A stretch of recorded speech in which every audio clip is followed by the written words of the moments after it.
صفقات نارية عملتها الأندية الميركاتو الحالي وعملت أداء جبار، وصفقات تانية اتدفع فيها ملايين الدولارات وما ظهرتش لحد الآن. فيديو جديد هنتكلم فيه عن أهم 5 صفقات حدثت هذا الموسم، فجهز القهوة بتاعتك ودوس اللايك بتاعك ويلا نبدأ.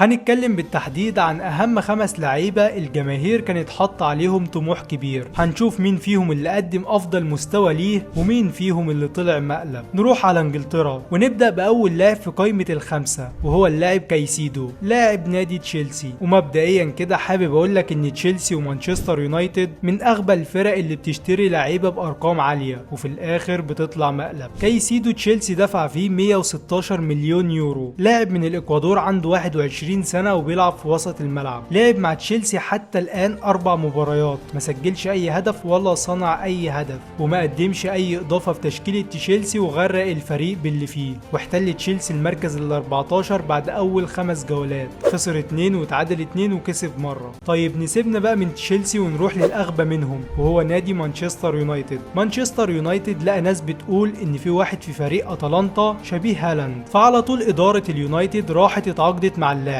وبعد ما تعاقدوا معاه طلع شبيه هالاند في الشكل مش الاداء. لك ان تتخيل ان راسموس هويلوند اللي المان يونايتد اشتراه ب 75 مليون يورو هي قيمته اساسا 45 مليون بس، وفي اول 5 جولات لليونايتد لعب 3 مباريات، سجل هدف وحيد وما صنعش اي هدف. هويلوند لاعب دنماركي عنده 20 سنه وبيلعب مهاجم صريح. هو اللاعب عنده امكانيات حلوه وكل حاجه، بس اللاعب ده ما يدفعش فيه 75 مليون. يعني انت لو كنت خلصت الصفقه دي ب 35 مليون يورو كانت هتبقى في المعقول. بس طبعا إدارة اليونايتد عاوزة تعرف العالم انهم معاهم فلوس وانهم مش عارفين طبعا يودوها فين. على الناحية التانية بقى غريمه التقليدي نادي مانشستر سيتي اللي راح جاب مدافع ب 90 مليون يورو، بس العالم كله اشاد باللاعب وبامكانياته ومن غير حتى ما حد يشيب بيه. ده اللي جايبه اساسا جوارديولا. المان سيتي السنين اللي فاتت بيعمل عظمة، يعني كان عندهم فريق متكامل وكان ناقص لهم راس حربة فراحوا جابوا هالاند. والموسم الماضي كان عندهم هجوم ناري وخط وسط مرعب، بس الدفاع كان فيه مشكلة فراحوا جابوا افضل مدافع في كأس العالم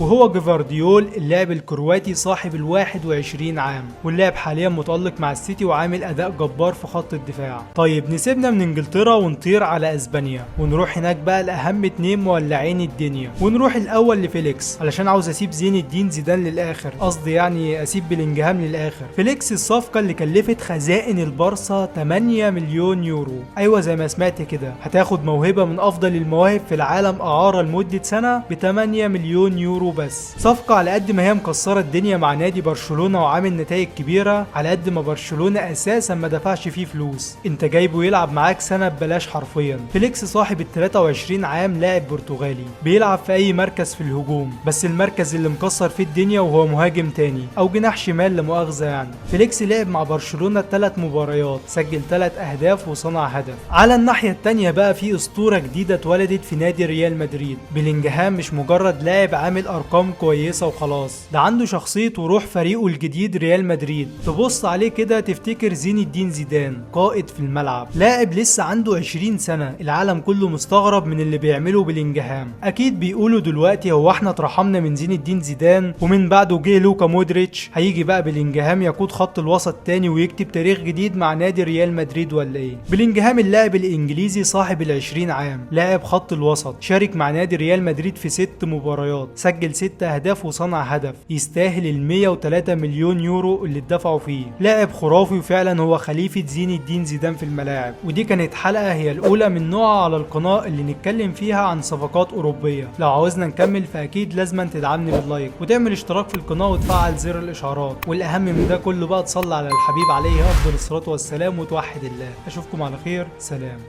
Even when you feel low, you can still go. Even when you feel slow, you can still go. Even when there's no hope, you can still go. I never answer to no, man, I still go. Go, go.